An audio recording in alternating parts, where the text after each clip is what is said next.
ஹே மக்களே, இன்றைக்கி ஒரு சண்டே விலாக் பார்ப்போமா? இன்றைக்கி காலையிலே வந்து என் ஹஸ்பண்ட் வந்து மேட்ச்சுக்கு போயிட்டாங்க. ஸோ மார்னிங்கே வந்து எழுப்பி விட்டார் 6 மணிக்கெல்லாம். சரி, அதுக்கு மேலே எங்கே தூங்குறது? அவர் டோர் லாக் பண்ண தான் எழுப்பினார். பட் எனக்கு தூக்கமே போயிடுச்சு. சரி, மற்ற வேலை பார்க்கலான்னு ஸ்டார்ட் பண்ணிட்டேன். என் பையனை பார்த்தீங்களா எப்படி வெளியே வந்து உட்காந்துட்ருக்காருன்னு. இதுதாங்க பண்ணுவான். எனக்கு இந்த தொட்டில் நான் இதுக்கு தான் பெட்டு பக்கத்துலேயே போட்டிருக்கேன். ஏன்னா எனக்கு வெளியே மற்ற இடத்துல போட்டோன்னா இவன் இந்த மாதிரி குதித்து வெளியே வந்துடுவானோன்னு ஒரு பயம். அதனால தான் நான் பெட்டு பக்கத்துலேயே போட்டு வச்சுருக்கேன். அது மட்டும் இல்லாமல் அந்த நெட்டுமே வந்து நான் அவனுக்கு கொசு கடிக்குதா அதெல்லாம் நான் போடுறதில்ல. இந்த விழுந்தானா அந்த நெட்டுக்குள்ளேயே இருப்பான் அப்படிங்கிற ஒரு மைண்ட் செட்டில் தான் நான் அந்த மாதிரி போட்டு வச்சுருக்கேன் அவனுக்கு. ஸோ அவர் கொஞ்சம் விளாண்டுருந்தார் எழுந்திரிச்சி. நான் சரி, நாங்கள் பெட்ஷீட்லாம் போட்டிருந்தோம் இல்லையா, அதெல்லாம் நான் வந்து எல்லாம் மடித்து வச்சுட்டு இருந்தேன். சரி, ஒன்று ஒன்றா வந்து வேலையை ஸ்டார்ட் பண்ணுவோம் அப்படின்னு. அவருக்கு வேறு பிரேக்ஃபாஸ்ட் பண்ணோம். டைமும் வந்து ஆயிடுச்சு. சரி, ரெடி பண்ணுவோன்னு சொல்லிட்டு எல்லாமே வந்து பெட்ஷீட் ஒன்றுனா மடித்து வச்சுட்டு பெட்டெல்லாம் க்ளீன் பண்ணிடலாம் அப்படின்னு இருந்தேன்.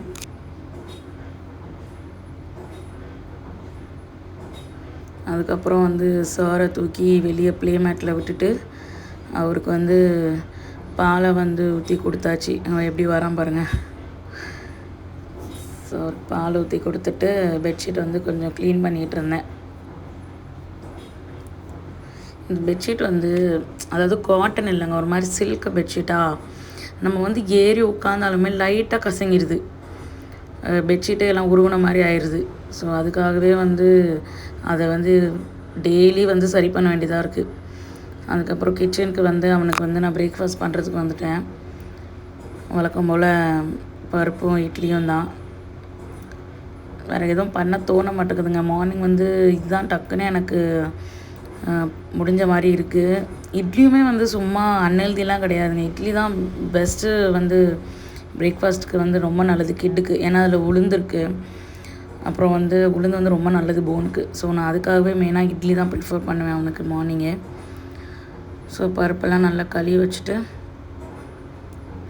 அதில் வந்து கொஞ்சம் வெங்காயம், தக்காளி, ஜீரகம், பூண்டு எல்லாத்தையும் போட்டு கொதிக்க வச்சுருவேன். இந்த குழம்புத்தூள் தாங்க என் பையன் வந்து, நான் எல்லா வீடியோலுமே சொல்லியிருப்பேன், இந்த குழம்புத்தூள் தான் எங்கள் வீட்டு தலைவருக்கு வந்து விருப்பமே. ஸோ அது போட்டாச்சு. அப்புறம் வந்து ஜீரகம் போட்டாச்சு. கொஞ்சமாக வந்து பிஞ்சு தான் நான் போடுவேன் மஞ்சத்தூள், ரொம்பலாம் போட மாட்டேன். லைட்டாக ஒரு பிஞ்சு மஞ்சத்தூள். பெருங்காயம் வந்து எப்போவுமே போட்டுருங்க. நீங்கள் குழந்தைங்களுக்கு என்ன கொடுத்தாலும், பருப்பு ஐட்டம் கொடுத்தா பெருங்காயம் வந்து போட்டுருங்க, ரொம்ப நல்லது. அதுக்கப்புறம் வந்து பூண்டு, வெங்காயம், தக்காளி இதெல்லாம் வந்து அது கூட சேர்த்துட்ருந்தேன். சரி, அவனுக்கு வந்து இட்லி வச்சிடலான்னு நான் இட்லி வச்சிட்ருந்தேன் மக்களே. சரி, தண்ணியை மட்டும் சூடு பண்ணி வச்சுருவோம் அப்படின்னு.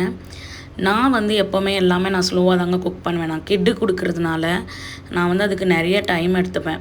இப்போ நான் பருப்பு வைக்கிறேன்னா அடுப்பை ஸ்லோ பண்ணி வச்சுட்டு 3 விசிலுக்கு அப்புறம் தான் ஆஃப் பண்ணுவேன். அது மாதிரி ப்ரெஷர்லாம் அடங்கினதுக்கப்புறம் தான் நான் திறப்பேன். எனக்கு நான் அவசரமே பட மாட்டேன் அந்த மாதிரி. இட்லியுமே அப்புறம் அப்படி தான். அதாவது ஃபாஸ்ட்டில் வந்து தண்ணி கொதிக்கிற வரைக்கும் வச்சுட்டு இட்லி வந்து உள்ளே வச்சோடனே நான் ஸ்லோ பண்ணி வச்சுருவேன் அடுப்பேன்.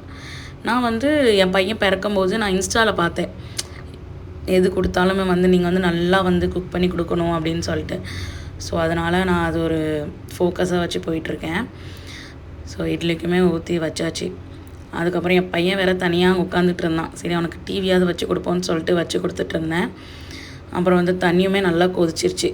ஸோ இட்லியுமே தூக்கி வச்சு அடுப்பில் வச்சாச்சு. அடுத்த வேலை வந்து பார்த்திங்கன்னா அந்த துணி போடுறது. சண்டேனாலே இந்த துணி வேலை ஒன்று வந்துடும். ஏன்னா நான் வந்து 2 நாளைக்கு ஒருக்க தான் துணி போடுவேன். ஒன்று வெனஸ்டே இல்லைன்னா ஒன்று சண்டே. ஸோ சரி, மஷின் எடுத்து பாத்ரூமில் வச்சிடலான்னு பார்த்தேன். என் பையன் அங்கே தான் நின்றுட்டு இருந்தார். அங்கேயே தான் நிற்கிறாரு பாருங்கள் என்கிட்ட. எங்கேயுமே போக மாட்டார் அவர். சரி, எல்லாத்தையும் உள்ளே போட்டுட்டு இந்த மஷின் வேலையை ஃபஸ்ட்டு முடிச்சிடலாம். ஏன்னா வெயில் அடிக்குது நல்லா. சரி, இப்போமே போட்டால் தான் வந்து டக்குன்னு நைட்டுக்குள்ளே காஞ்சிரும், எடுத்துகிட்டு வந்து மடிச்சிடலாம் அப்படின்னு சொல்லிட்டு போட்டிருந்தேன்.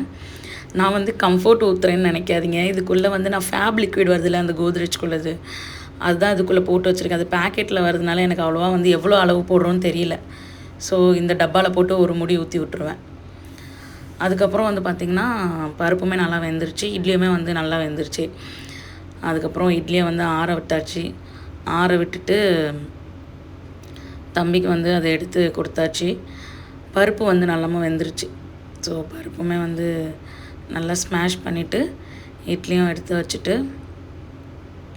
பருப்பு ஊற்றி நெய் ஊற்றி கொடுத்துட்டேன். நான் வந்து நெய் ரொம்ப ப்ரிஃபர் பண்ணுவேங்க.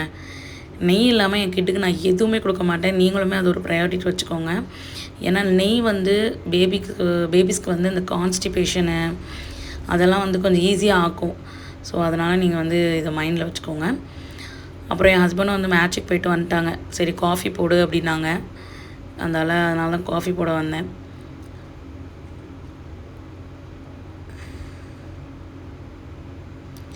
ஸோ அவருக்குமே வந்து காஃபி போட்டு கொடுத்தாச்சு. கொடுத்துட்டு அடுத்த வேலை பார்க்க வந்துட்டேன்.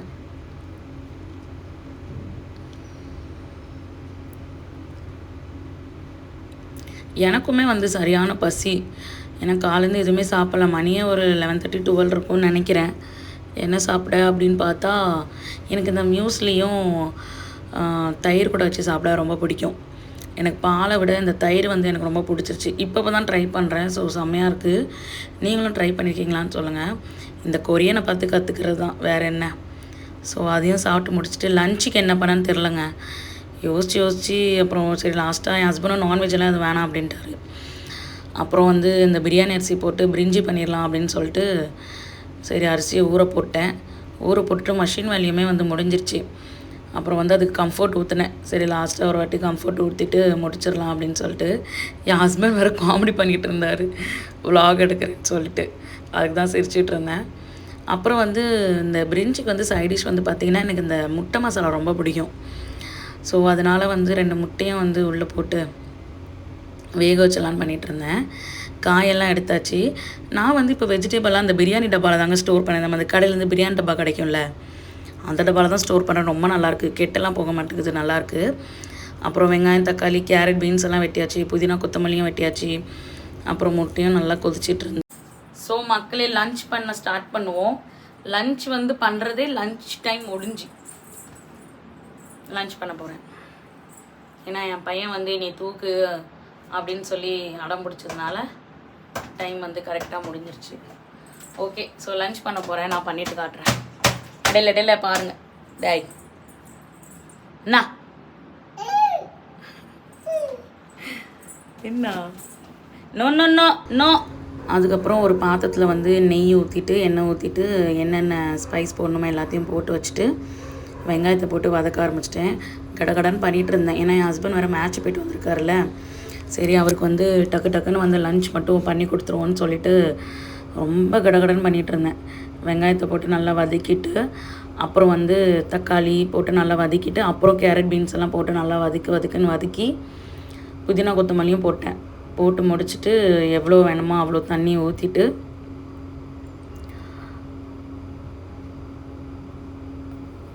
அப்புறம் வந்து ஒரு எலுமிச்சை பழமும் நல்லா புளிஞ்சு விட்டாச்சு. எனக்கு வந்து இந்த பிரியாணியில் வந்து பிரியாணி எசன்ஸ்னு கிடைக்கும்ல, எனக்கு அது போட்டால் ரொம்ப பிடிக்கும். ஹெல்த்தி இல்லை தான், பட் எனக்கு அது பிடிச்சிருக்கு ஸ்மெல். அதனால் அப்புறம் வந்து செகண்ட் பை கேப்பில் வந்து அரிசியெல்லாம் போட்டுட்டு பாத்திரம் விளக்குறதுக்கு வந்துட்டேன். சரி ஒரு வேலை முடிஞ்சிடும்ல, அதனால் கடகடன்னு எல்லா வேலையும் முடிச்சுட்டு இருந்தேன். சரி சாப்பிட்றலாம் அப்படின்னு சொல்லிட்டு அப்புறம் வந்து எல்லாத்தையும் விளக்கிட்டு வெங்காயம் வந்து வெட்டிகிட்டு இருந்தேன். ரைத்தாக்கு தயிர் பச்சடிக்கு வந்து வெங்காயத்தை வெட்டிகிட்டு இருந்தேன். என் பையன் வந்து ஏதோ பண்ணிகிட்டு இருந்தான். அதான் நான் அவனை பார்த்துக்கிட்டே வந்து வேலை பார்த்துட்டு இருந்தேன், என்னடா பண்ணுறான் அப்படின்னு. ஸோ தயிரில் வந்து வெங்காயமும் உப்பும் போட்டு ஒரு மிக்ஸ் மாதிரி பண்ணி வச்சிட்டோன்னா ரெடி ஆயிரும். அப்புறம் வந்து முட்டையும் வெந்துருச்சு, அதனால் முட்டையும் உடச்சிட்டு இருந்தேன்.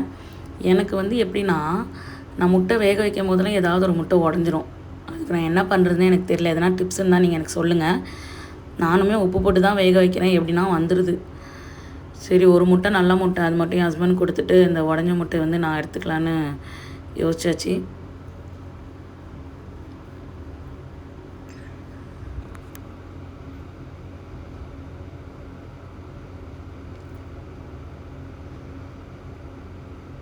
அப்புறம் வந்து முட்டையை வந்து 2ஆக வெட்டி ரெடி பண்ணி வச்சுட்டு இருந்தேன் முட்டை மசாலாவுக்கு.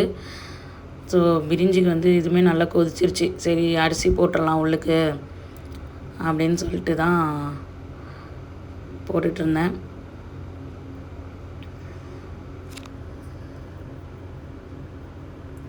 நான் வந்து இந்த உடைச்ச பாஸ்மதி ரைஸ் தான் யூஸ் பண்ணுறேங்க. எனக்கு அது ரொம்ப பிடிச்சிருக்கு.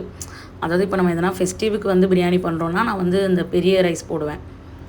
வீட்டில் வந்து இந்த நார்மலாக பிரிஞ்சி அடிக்கடி பண்ணுறோம், ஜீரா ரைஸ் பண்ணுறேன் அப்படின்னா இந்த உடச்ச பிரியாணி அரிசி தான் நான் யூஸ் பண்ணுறேன். நல்லாயிருக்கு. அதுவுமே ஒன்றும் குறை சொல்கிற அளவுக்குலாம் நான் இது இல்லை, பட் நல்லாயிருக்கு.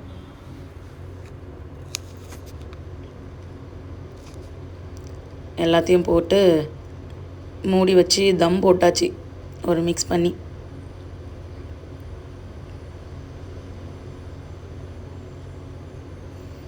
சரியான வெக்கங்க அப்பா, நிற்கவே முடியல கிச்சனில். ஒவ்வொரு வேலையும் பார்க்கும்போது வேத்து வடியுது.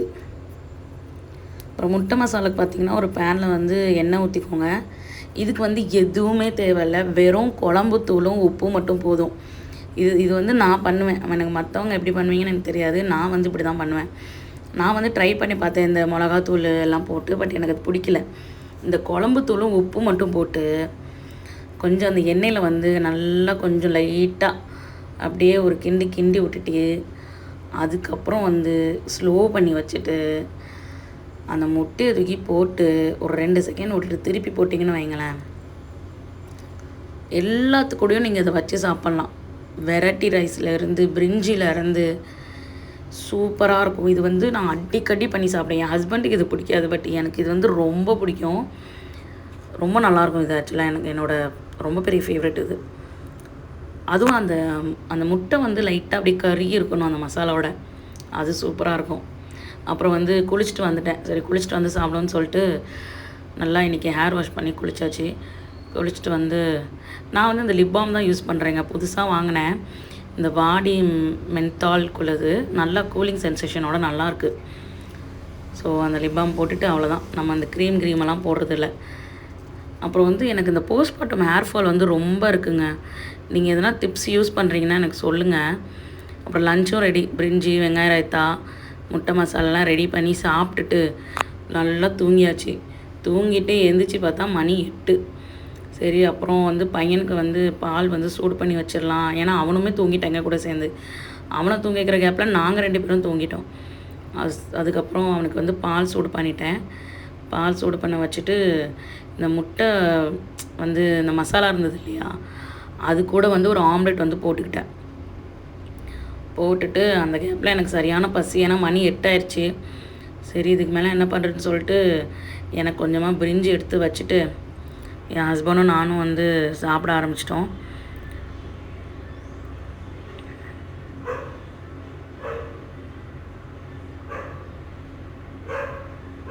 ஸோ ஆம்லெட்டும் ரெடி. சரி பால் வந்து ஸ்லோவாக தான் வச்சுருக்கேன். அதை கொதித்து வர்ற கேப்பில் சாப்பிட உட்காந்துட்டேன். சரியான பசிங்க. எப்படி தூங்கணுன்னே தெரில. நல்லா தூங்கியாச்சு. தூங்கிட்டு நல்லா சாப்பிட்டாச்சு.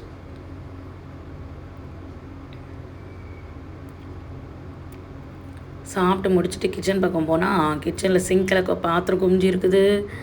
கமுத்த வேண்டிய பாத்திரம் கூடையில் இருக்குது.